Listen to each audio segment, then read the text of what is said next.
They are guides, all guides, and in unexpected places you'll meet their friendly faces, and a ready hand besides. There's not much danger of finding you're a stranger, for commissioner or ranger they are guides, all guides. Hi, and welcome to Guide's Own, the unofficial guiding podcast where we talk about everything guiding. I'm Taryn. And I'm Marissa. In tonight's episode, we're talking royalty. We begin with the Duke of Edinburgh's Award, an international youth award that centers around personal challenge and development. And staying in the royal family, we're talking about the Duke's daughter, Princess Anne, for She Was a Girl That You Know. She certainly had an interesting life. And for Campfire, we keep it in the UK with My Bonnie, a song that originates in mid-18th century Scotland. I didn't realize it was that old of a song. I didn't think so until I was reading the history, and I was surprised. And this one, again, this week actually has some history behind it, so we will get to that later. There's some interesting bits to it. But we begin with the Duke of Edinburgh's Award. If you have been in guiding and especially if you're in the older branches like Pathfinders or Rangers, you will likely have heard of it. It is a youth award program that's founded in the United Kingdom in 1956 by the Duke of Edinburgh himself, Prince Philip, and it was since extended to 144 nations, so recognized fairly globally. Mm-hmm. The award itself recognizes adolescents and young adults for completing a series of self-improvement exercises that are actually modeled on a man named Kurt Hahn and his solutions to his 6 declines of modern youth. So, interesting. Very interesting history. Yeah. So in the UK, the program is run by the Duke of Edinburgh's Award. That's the name of the charter. And outside of the UK, it is run under a separate entity called the Duke of Edinburgh's International Award Foundation. And it promotes the award abroad and acts as sort of the coordinating body for award sponsors in all the different countries. Because it can vary depending on which country you're in, interestingly enough. So those award sponsors in countries outside the UK can also title their awards the Duke of Edinburgh Awards, or they can do it with another name. So the reason behind that is because they don't all have historically linked to the British monarchy, or that they've severed the links. So countries like the United States, for instance, are completely independent. Whereas here in Canada, we still have some ties to the monarchy and we call it the Duke of Edinburgh's Award. Yeah.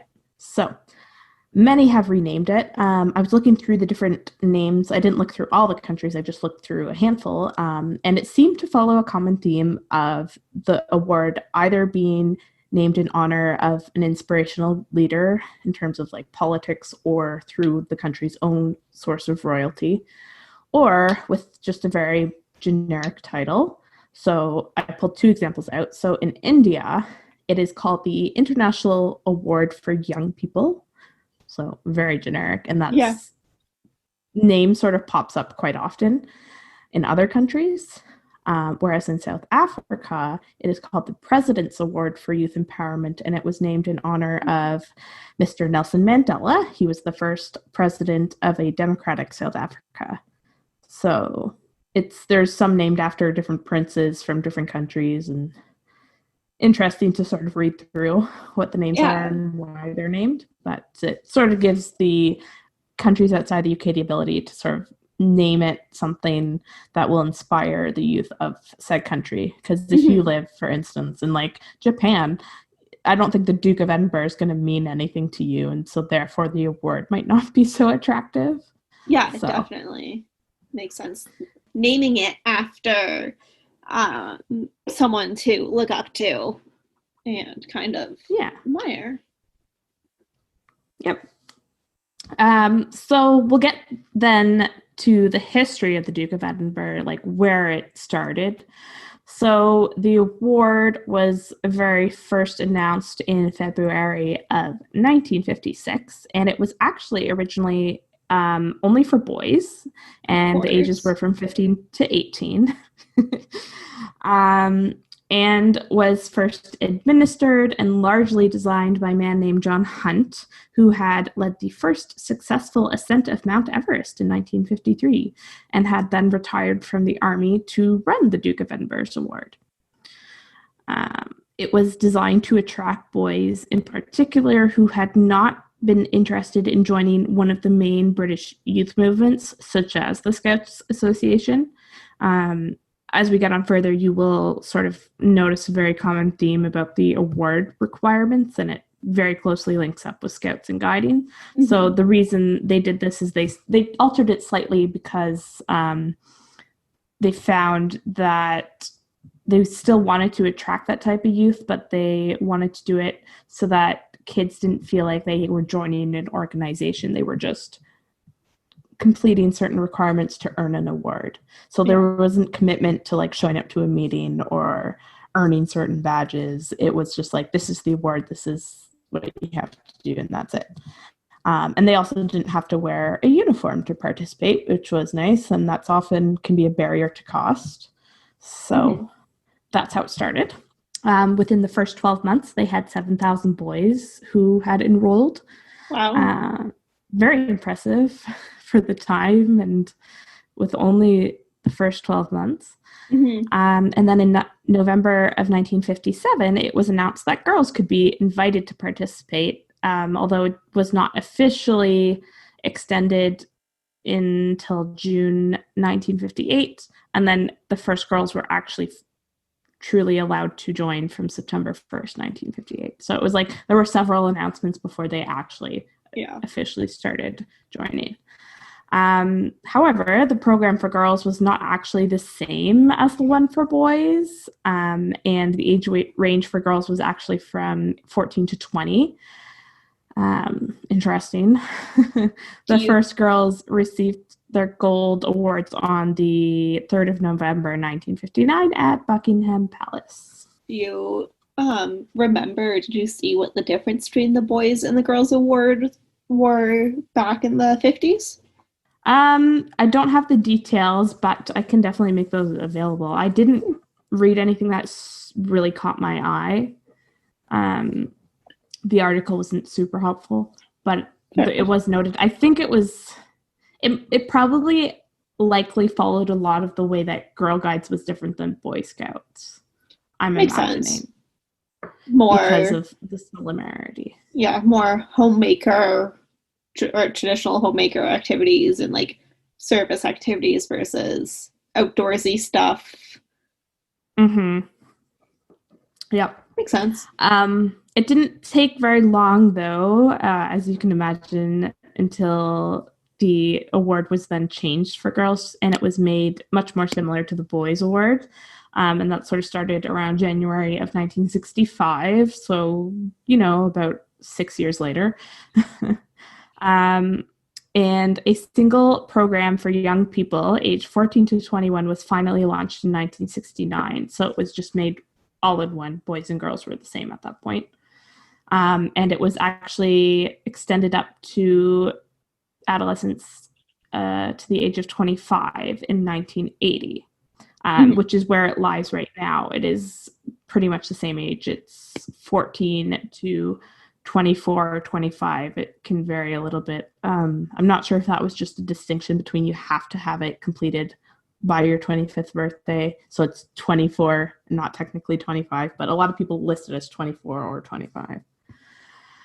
So there's a little bit of discrepancy there. But the basic principles of the award today remain the same, but the activities, of course, and the delivery continue to evolve and adapt to suit the changing demands of modern societies, as well as the varying needs of young people. So, like, for instance, there's a large component that is community service-based, so that can change in terms of, what the community needs. And I didn't want to list all the very, very specific requirements because it was pages and pages long.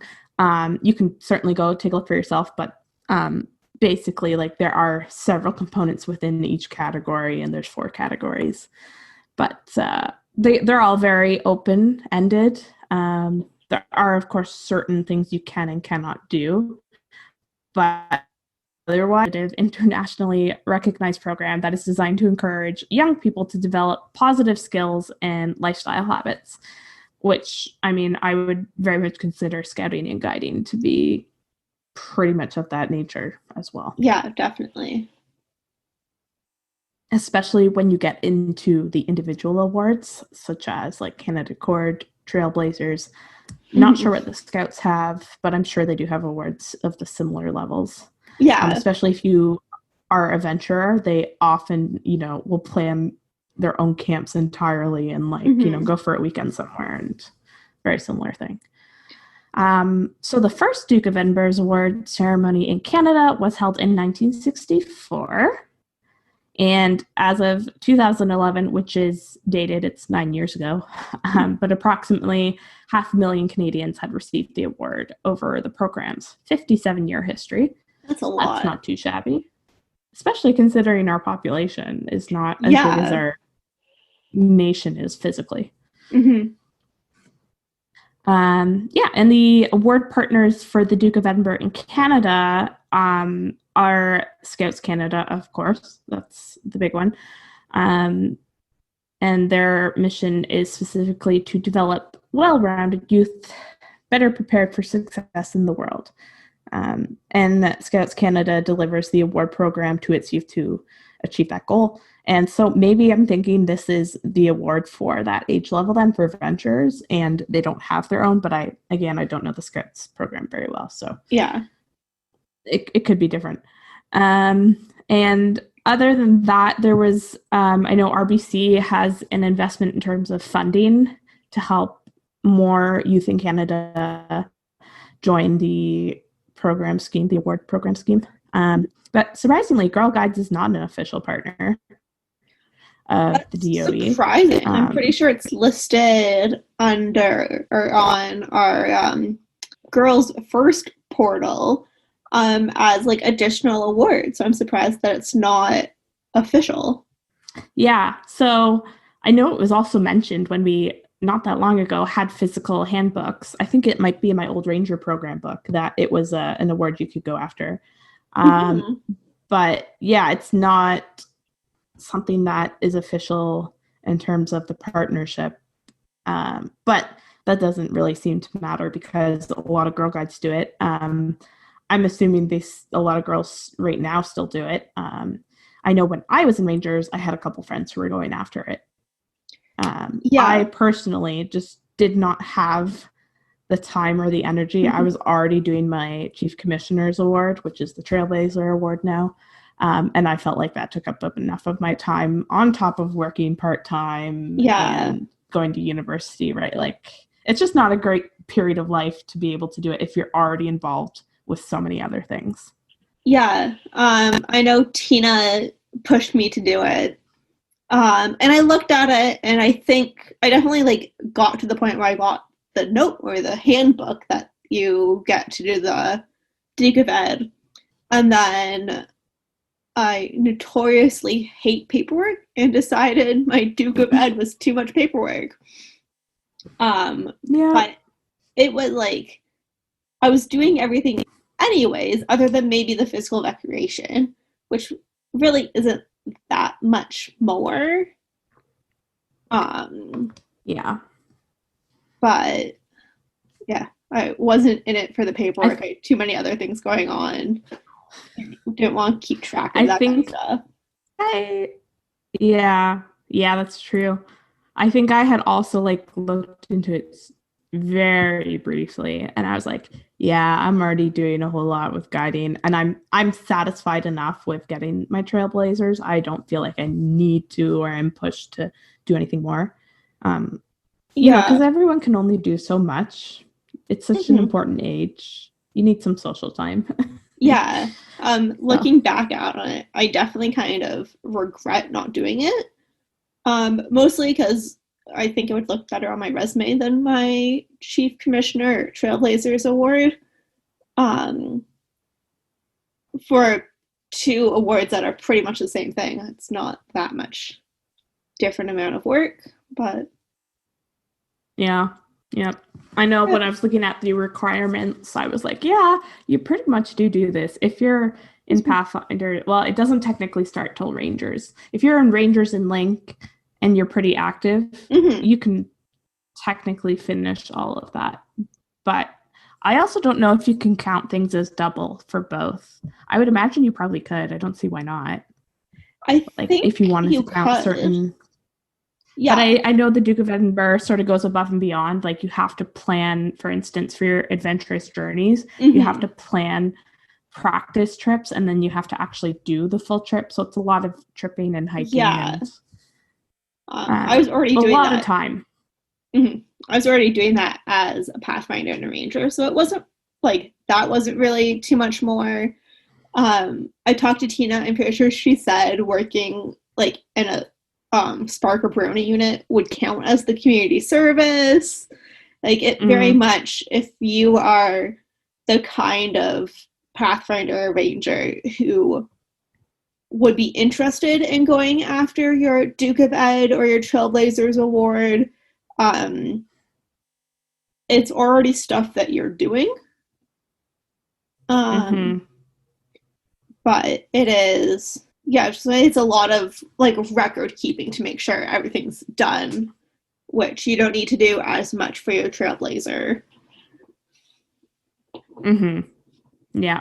The Trailblazer is probably a good, like, I don't want to say practice, but like sort of the first level of what the Duke of Edinburgh probably is, right? I think there's just more time that goes into the Duke of Edinburgh Award. But otherwise, like, it's the same kind of things that you're already likely doing. Yeah. So if you really wanted to, you could probably do it, no problem. It's just finding the time, I think, is part of it. But yeah. And the nice thing too is that even if you did get a whole bunch of it finished while you're in Rangers, but not all of it, you still have till your 25th birthday. So you've still got like several more years to finish it. Okay. So then in terms of who can participate in Canada, young people between the ages of 14 and 24, I mentioned earlier. And like I said, it was sort of unclear, but the upper age limit could vary between countries, but it's usually either 24 or 25. I did not see any older, and I didn't really see anything much younger. So I think it's just a discrepancy between like your birthday or before your birthday. Yeah. Anyway. Like the Trailblazer or the Chief Commissioner's Award, it does have 3 levels: bronze, silver, and gold. They actually recommend you starting the different levels depending on how old you are. So bronze, they recommend starting at 14, silver at 15, and gold at 16. But I don't know if it's like a hard and fast rule. There are, like I said, 144 nations involved. 29 of them are located in the Americas, so North and South. 36 in Africa, 32 in Asia Pacific countries, and 47 in Europe, as well as around the Mediterranean and in some of the Arab countries. So the requirements, you can start any level as long as you meet the minimum starting age requirement that I mentioned. As a participant, you have until your 25th birthday to complete your Duke of Ed Award, and you can submit your award after the date, but all the activities have to be completed before then. And all activities counted toward the award must be extracurricular and voluntary. So having a part-time job would not count if you're getting paid. Maybe if you're interning and you're not getting paid, that's technically voluntary. So for each level, there are 4 sections that you have to complete. They are the community service, skill building, physical recreation, and adventurous journey.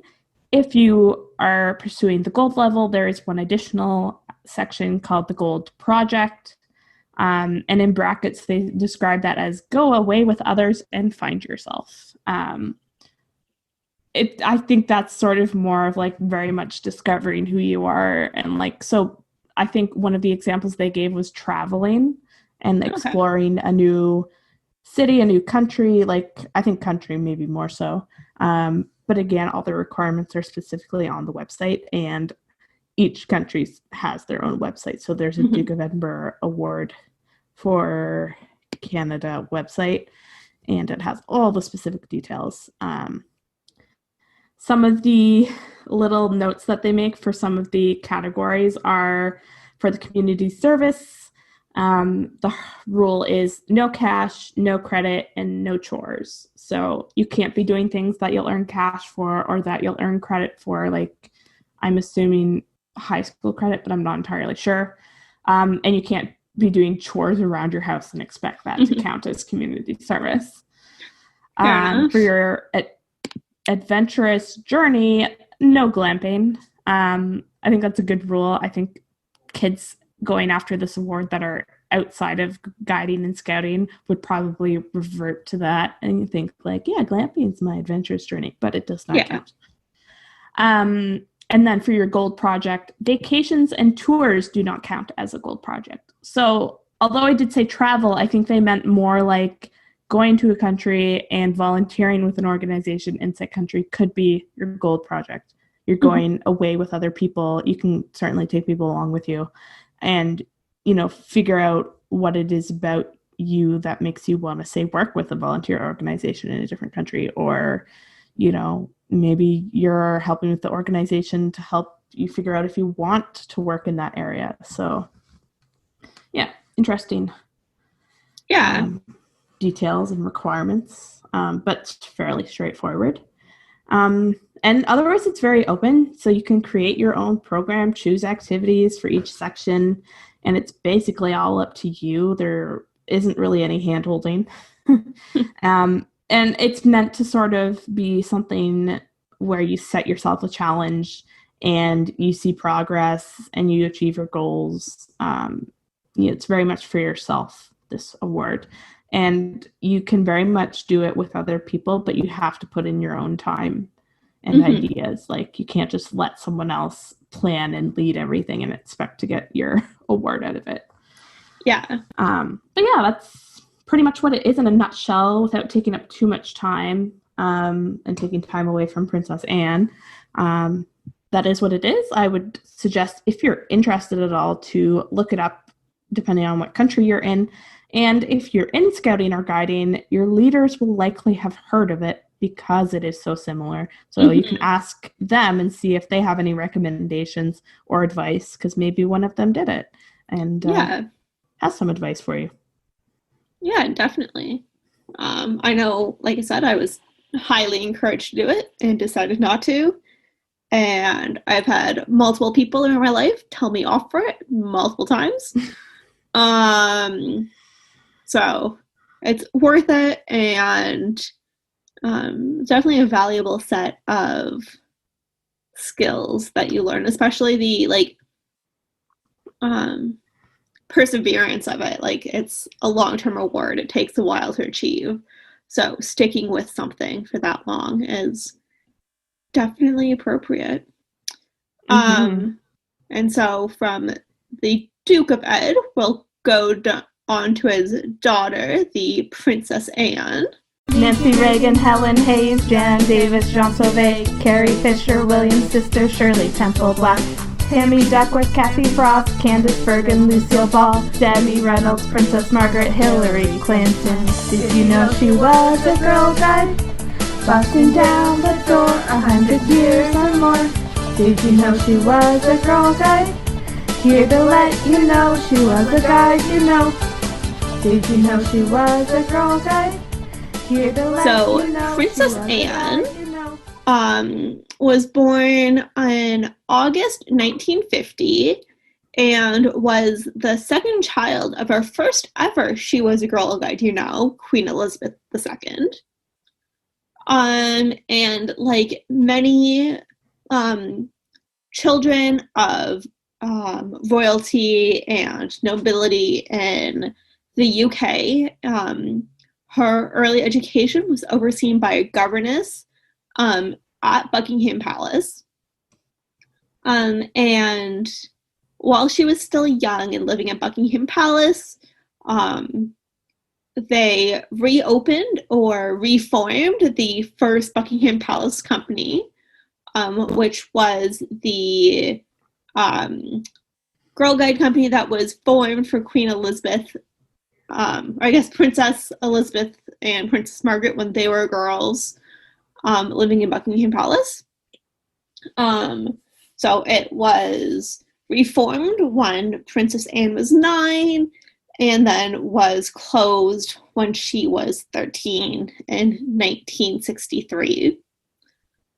They closed it because Princess Anne ended up going off to boarding school in Kent, where she achieved 6 O-levels and 2 A-levels, which, as much time as I've tried to figure out what O and A-levels are, since it's definitely not what we have here, it kind of, what I could piece together, A-levels are the equivalent of AP courses, I think. So, you know, smart kid, definitely worked hard.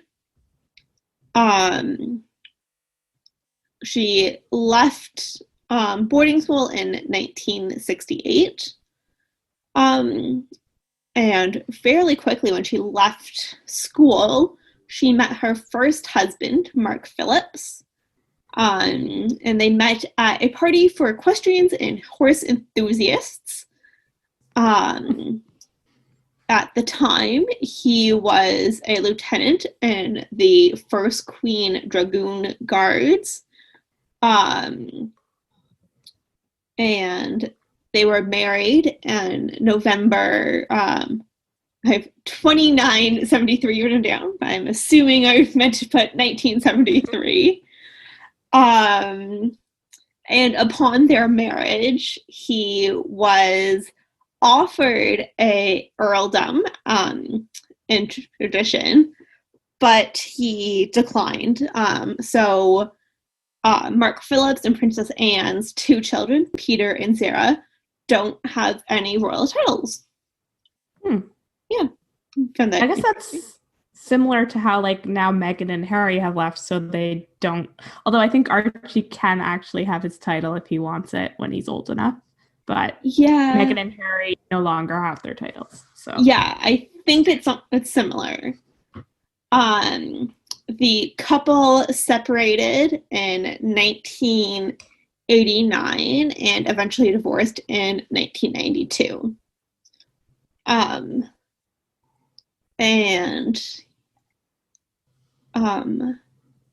Then comes the absolute ridiculous story of the kidnapping attempt on Princess Anne. So it was only a couple months after their marriage, so March 1974. Princess Anne was returning to Buckingham Palace after a charity event, and the car that she was in was forced to stop.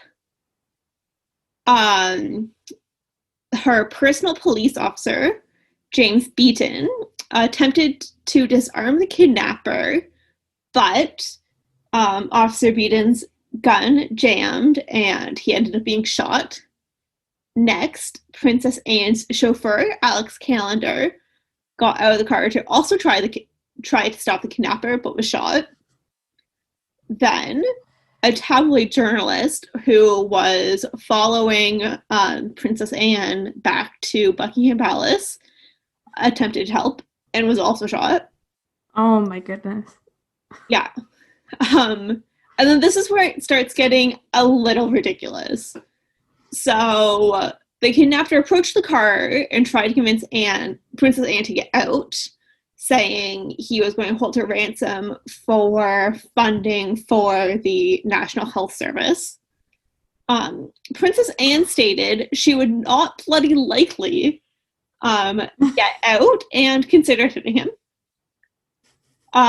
He kind of held her or trapped her in the car for a little bit, but eventually the princess and her lady-in-waiting escaped out the other side of the limo, where a passing pedestrian who happened to be a former boxer came across the scene, saw what was happening, and punched the kidnapper to stun him and got Princess Anne away from the scene. While all that was happening, a police constable happened upon the situation, like just walked by this kidnapping attempt, and called for backup before trying to stop the kidnapper, and also getting shot. And then oh my gosh. a detective constable, Peter Edmonds, was nearby when the police constable called for help, gave chase, and finally arrested the kidnapper. The 4 men who were shot were all hospitalized, but all recovered from their wounds, thank God. Wow. I certainly thought one of them would be dead from that. Yeah, like, and I can't remember exactly, but one of them got shot in the chest, like, one was shot in the arm, but, like, they were not serious or not insignificant gunshot wounds. But they all survived and are okay. Pretty much everyone involved in the situation, except the kidnapper, obviously, got awards. So Beaton, the personal protection officer, was awarded the George Cross. Hill, the constable who happened upon the situation, and Russell, the boxer, Hill, the tabloid journalist, and Russell, the boxer, were awarded the George Medal. And then Callender, McConnell, and Edmonds, the 2 police officers and chauffeur, were awarded the Queen's Gallantry Medal.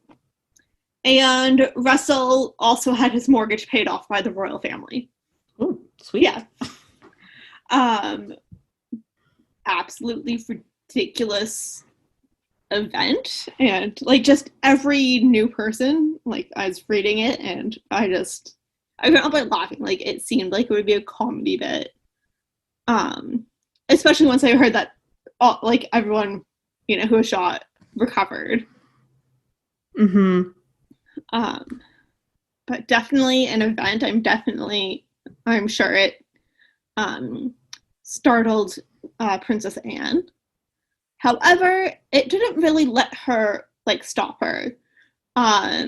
So, as I kind of commented earlier, she is very much into equestrianism. And in her 20s, she was a renowned horse rider, winning multiple events at the European Eventing Championship in 1971, and was voted BBC's Sports Personality of the Year. And she stayed on the British eventing team, helping the team win silver in the European Championship in 1975. Princess Anne is also an Olympian, joining the equestrian team for the 1976 Montreal Games, where she did not medal. I didn't see where she finished, but she didn't medal. And she was the president of the International Equestrian Federation from 1986 to 1994. So definitely big into horses, just like her mom is. Her second marriage is to Timothy Lawrence, and she met him in 1989. They met on the Royal Yacht where he was serving at the time. They married a few years later in December 1992. In a small private marriage in Scotland at the church where the family attends services when they're staying at Balmoral Castle. They got married in Scotland because the Church of England won't perform marriages on divorced women, so they had to go to Scotland. And she was the first royal to remarry since Princess Victoria Matala of Saxe-Coburg. I think I said all of those names right. In 1905. So pretty big deal that she did that. She is super busy and active in everything she does. And as we all know, the royal family keeps busy and is involved with many charities and organizations across the Commonwealth. Princess Anne said in 2014 that her credo is, "Keep me busy, I'm here to work, I'm here to do good things, I'm here to meet as many people as possible." In 2017, she was the busiest royal in the whole family, undertaking the most official engagements that year. She still travels extensively, traveling abroad 3 or 4 times a year on behalf of the family, all over the place. Excuse me. Some notable things that she was a part of. She started traveling with the royal family as an official representative once she left high school in the late 60s, and has done so pretty much constantly since then.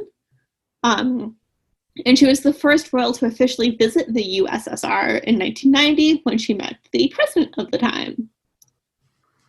Today, she's still involved with over 200 charities and organizations in an official capacity, and doesn't seem like she's slowing down anytime soon.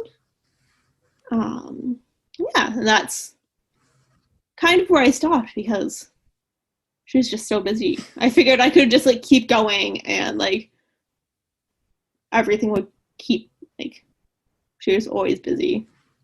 But yeah, yeah, you could go on and on likely about all the visits she's had. I was just imagining also when you said she started doing the travel like basically out of high school, like trying to imagine myself like at that age, then like you basically have a job, right? You're a representative of the royal family. You're meeting with people all over the Commonwealth and, you know, making sure that they know you have their backs, like are supporting them and are interested in all these things. And yeah. I think a royal life is very interesting. It's definitely not the easiest thing to do in this day and age, which is likely why, you know, the whole Harry and Meghan thing is an interesting thing to have happened. It's never happened before. So, but, you know, societal pressures and like feeling like you want to do more outside of these like royal restrictions that are in place. And it's like you can only do so much.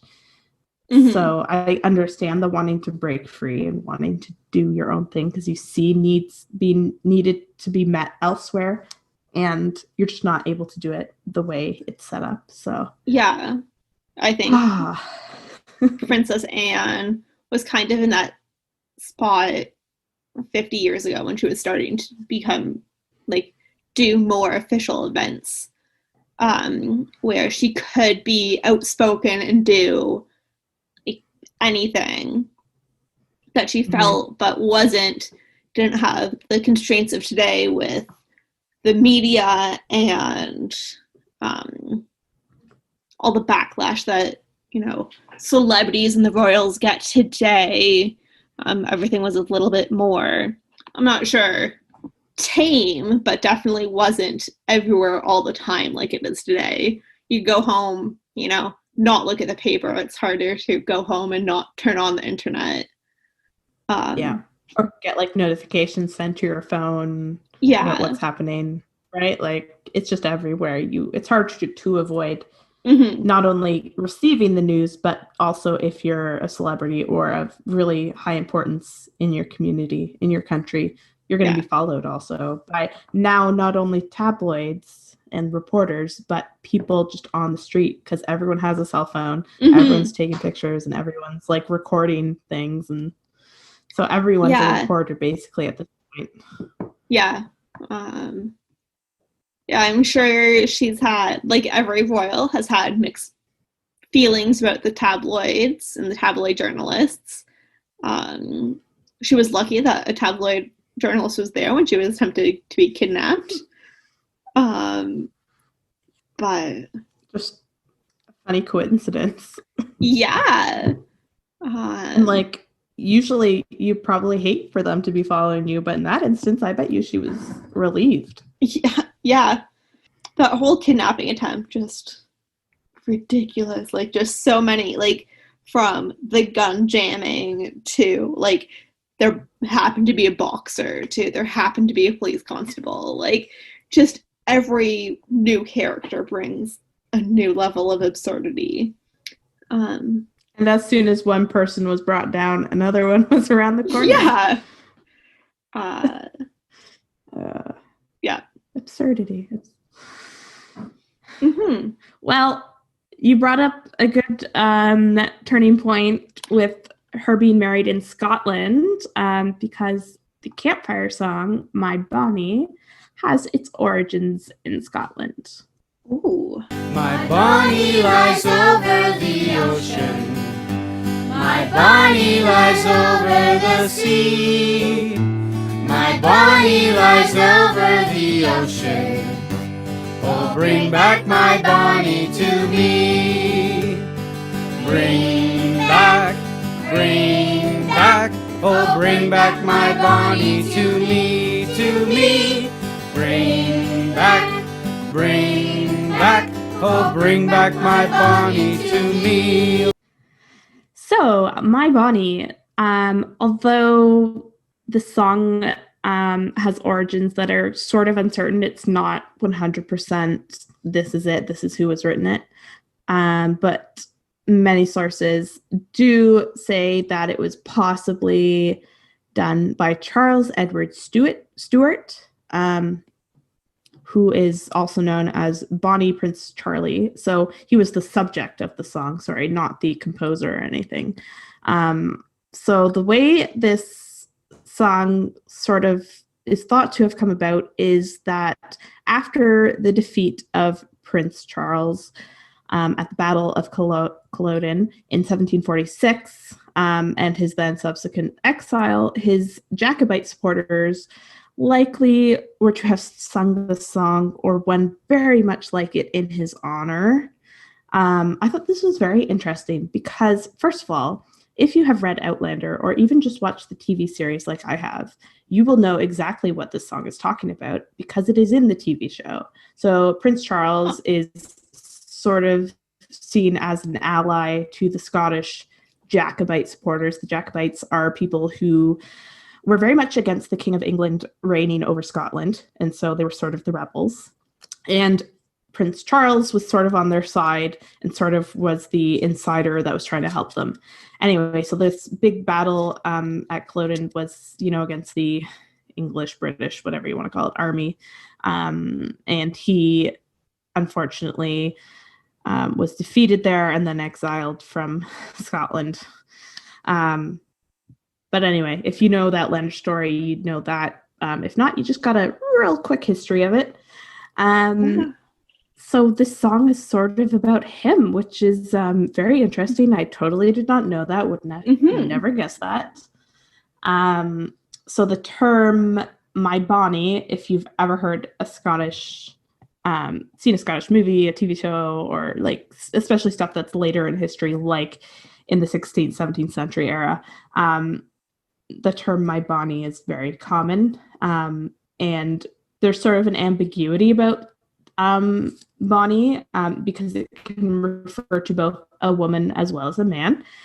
So the song is sort of thought to be like funny in that sense that it could be used as a love song to Bonnie Prince Charles, or like just a remembrance of him. So there's a little bit of comedy behind it. So that's sort of the original origins of what is thought to be where it started. But since then, there have been tons and tons of renditions of it being recorded by all sorts of people. There's one from the English traditional singing group called the Watersons. And it is on a 1975 album of theirs called For Pence and Spicy Ale. And they sing it from a very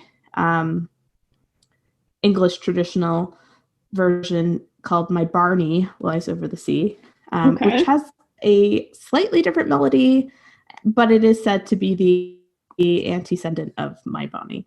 Then in 1881, under the duo pseudonyms of H.J. Fuller and J.T. Wood, a man named Charles E. Pratt published sheet music for Bring Back My Bonnie to Me. So I don't know why he used those two pseudonyms, but he decided to, and he published the sheet music doing that. It's like, why wouldn't you just put your name? But maybe he was worried about, like, well, I don't know if copyright existed in 1881, but you know, I don't know. Maybe he didn't want it tied back to him. Anyway, then there is also mention of the song in Theodore Ralph's 1964 book, American Song Treasury, 100 Favorites. And it said in that book that people were requesting the song at sheet music stores as early as the 1870s. And the man Pratt, who had originally written it, was convinced to publish a version of it under those pseudonyms, like I said. And then it became a big hit and became really popular with college singing groups of all people. And is just in general very popular for all singing group situations. So there are so many different variations of the song, not only in lyrics, but in like melodies. And there's also parodies of the song. Many of them are a result of it being sung often to children, as well as being a campfire song for organizations like the Boy Scouts or the Girl Guides. The campfire versions specifically are often accompanied by interactive movements, and I vaguely recall doing these before. And it is sitting up or standing down every time a word that begins with the letter B is sung. So there's a lot of standing up and sitting down. There is. We do it on canoe trips as as a fun canoe game after a long day. If we're going out and playing, like just, playing in the canoes, playing in the water, we'll do it in the canoe with the girls and get them to stand up and sit down. It is always fun, and there's always lots of laughter, and almost always one girl will fall in. Oh yeah, that would be me, easily. Yeah, it's always fun. Not be able to do the sit up and standing down. I know I'm still young, but like I can tell I have the beginnings of knee issues, and I'm like, I just can't imagine actually sitting up and standing down. Yeah. So there are also some versions of the song sung by very popular artists as well, which was sort of interesting. I had no idea this was done by other people, especially in pop culture. So Bing Crosby has a version of it. Ray Charles has a version. And then there's also a rock and roll arrangement of the song entitled My Bonnie. And it was recorded in 1961 by a man named Tony Sheridan and the Beatles of all groups. Although at the time they were actually called the Beat Brothers, which I had no idea about. Yeah. I thought I knew a lot about the Beatles. I clearly don't. The reason they were called the Beat Brothers at that time was because the record executives felt that their not yet famous real name, the Beatles, was way too phonetically similar to a German obscenity. So, okay. I mean, eventually they were called the Beatles, so clearly that didn't really end up holding. But they have a version of it, and it's kind of cool, actually. I listened to it. Yeah, I want to go listen to it after this. It seems so... I'm just so used to it as, like, a campfire song or, like, singing it with girls on canoe trips. I can't imagine a rock and roll arrangement. Yeah. It does start out deceptively slow, but then after like the first verse it like speeds up and you can tell it's like rock and roll version. But yeah, many versions out there. You could probably I think on the article there was a list of at least, I want to say, like 25 to 30 different people who had covered it. And that's just like famous artists. That's not even, just generic people. So yeah. And like looking at the lyrics, I also, the song's way longer than I ever thought it was. Yeah, I think I must only know the first verse and the chorus. Like, I do not know "Oh Blow Ye Winds Over the Ocean" or "Last Night as I Lay on My Pillow." I don't know those ones. And there's actually even more versions of different lyrics because, several people have done this song and therefore have a slightly different set of lyrics. Mm-hmm. So, many versions. Yeah. And like as you read over the rest of the song, it kind of makes sense a little bit more that like it could be about a prince in exile versus what I always thought was that it was a love song. Yeah, I mean it can sort of be seen as both. Yeah. They sort of, yeah, exactly. So I think the way the article explained it was like, yeah, they loved the Jacobites, the Scottish people loved Prince Charles so much that they, when he was gone and no longer able to be on their side and fight for them, like they really missed him. And it was like thought to be like they pretended to use it like a love song, like they were so endeared him so much that that's sort of what it ended up being, more of a love song than anything. Yeah. The Scottish are very funny people, I think. They are. Yeah. And I guess that brings us to the end of our campfire and the end of our episode. So as always, make sure you subscribe and follow to the podcast on your favorite platform. We're on Spotify, Apple Podcasts, Google Podcasts, many, many more. And we're now on YouTube officially. Wherever you find us, give us a 5-star rating and a review to let us know that you're listening and enjoying. And you can also follow us on social media, Facebook, Twitter, Instagram, at Guides Own. We're also, like Taryn said, on YouTube now. So make sure you subscribe, follow wherever you are on those platforms, just to keep up to date with new podcast releases, any podcast news, and behind the scenes bits. Yeah. And as always, as we part, we wish you all good guiding. Good guiding. Day is done, gone the sun, from the lake, from the hills, from the sky. All is well, safely rest, peace is nigh.